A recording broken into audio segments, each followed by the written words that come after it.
Chronosphere is up next.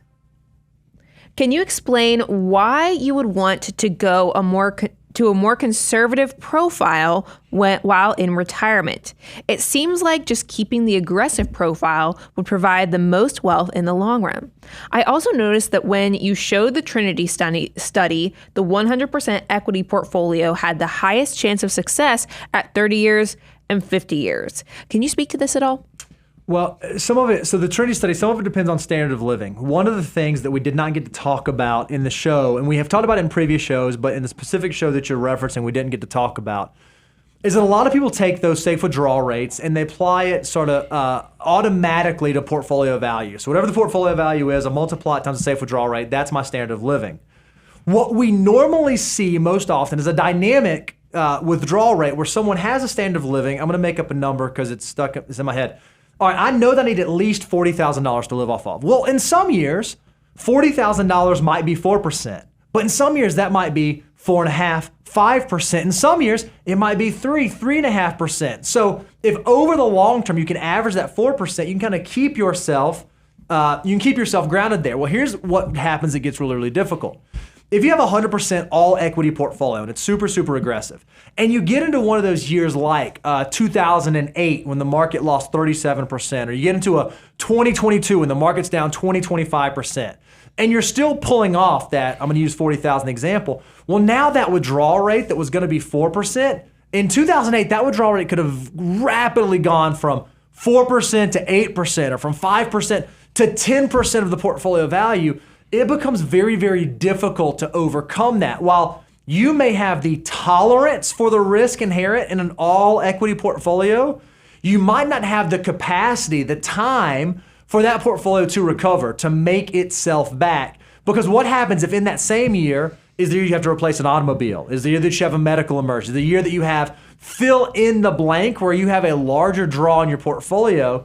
It's not uncommon, and we've seen this in down years when someone says, I need that money, and you take a 4, 8, 10, 15% withdrawal of your corpus or your principal amount, it can be devastating to the long-term sustainability of a portfolio. Yeah, I wrote down 3 big things is risk tolerance versus risk capacity. You obviously have a high risk tolerance. You don't mind the volatility. But the problem is, as you get older, you just don't have the time to recover. That's the risk capacity portion of this. And let me give you some examples when I talk about time to recover.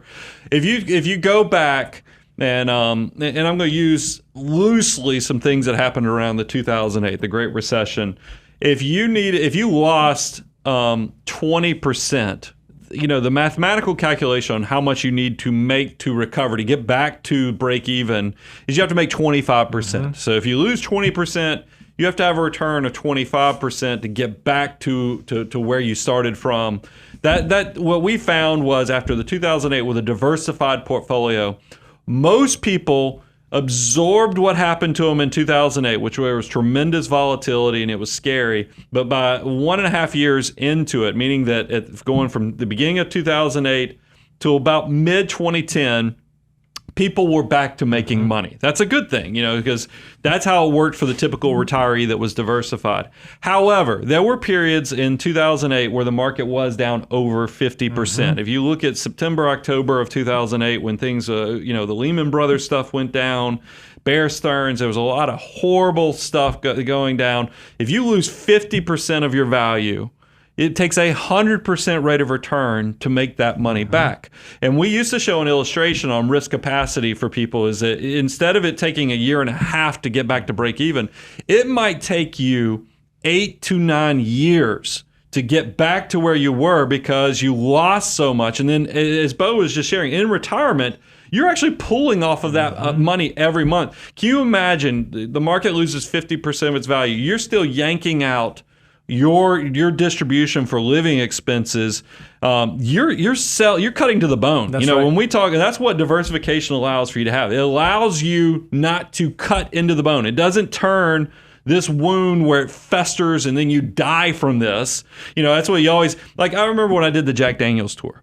I was so sad when you found out that the reason Jack Daniels died was he got like gangrene in his toe from kicking a safe, supposedly. That's the story, is so he stubbed his toe and then died from it. From that. Because, he got gangrene Unforced and error. then this little thing. So it's one of those things where we don't want you, if you diversified and planned accordingly, this is something you can recover from. It's just part of the retirement process, the volatility of the market. You're going to be okay. But if you take too much risk and you don't respect the volatility and you're wide open because you saw in the trendy study that if you're 100% equities, you're going to rock and roll no matter what.